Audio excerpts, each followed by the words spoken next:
There was an atmosphere of urgency and expectancy in the Knesset this week at the inaugural meeting of the Knesset Forum on International Relations.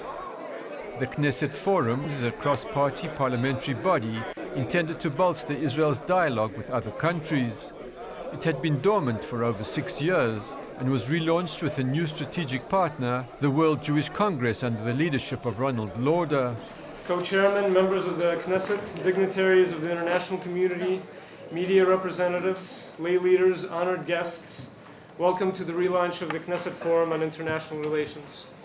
On the agenda at the opening session, democracy in the Middle East, the looming threat of a unilateral declaration of a Palestinian state, and Israel's dithering public relations initiatives. That initiative is going to encourage the foreign relationship of the State of Israel, which can be used very strongly by members of the Israeli parliament, the Knesset, who are in a very direct connection with their colleagues in other parliaments around the world. Statements carried out by the forum will allow our representatives around the world to answer all accusations made by anti-Israeli organizations whose only cause is to present Israel in a distorted way. Total ignorance about Israel in everything, not necessarily about political resolutions or historic dates, about day-to-day life, about our society, about our democracy. This is what enables our enemies to manipulate the information, the facts and figures, and get to the minds even of those who normally shouldn't be even receptive to these messages. For the first time in Arab countries, there are millions of young people who suddenly feel that they can speak their mind freely. And they want to be part of the free world. They don't share ideas of French or American Revolution. They don't have developed civil society. They are not big Zionists. Maybe many of them hate Israel. But they went on demonstrations, they went on the barricades, not because of Israel, not because of Palestinians, not because of Muslim brothers, not because they allow a hatred to Islam. They went because they wanted to live without self-censorship, without fear to be punished for their views. And that's a unique moment for the free world to use it. We all remember 3 days ago in Tel Aviv in a recreation hall, there were hundreds of Sudanese refugees dancing in a circle in tribal dress.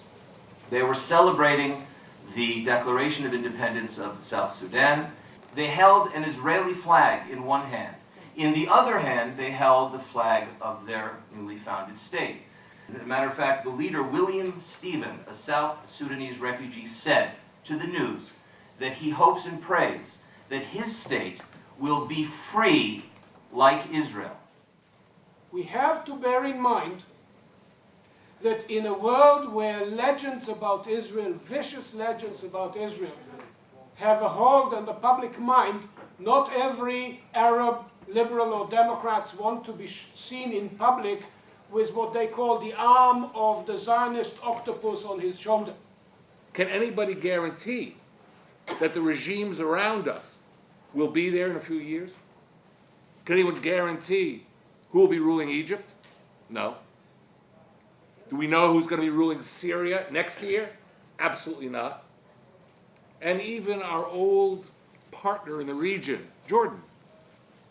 We can't be certain who will be ruling Jordan in 5 or 10 years. I'll add one other element to uncertainty.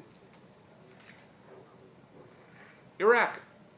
I think Parliament is served best, and those issues that we care about are served best when we can come together in a common cause and not find ourselves divided or polarized around issues that we care about so genuinely, and we should identify what are the frameworks within which people can work together in common cause. The first session of the Knesset Forum on International Relations ended with a resolution embracing the democratic spirit driving the so-called Arab Spring and called on the free world to ally with democratic elements in Arab society.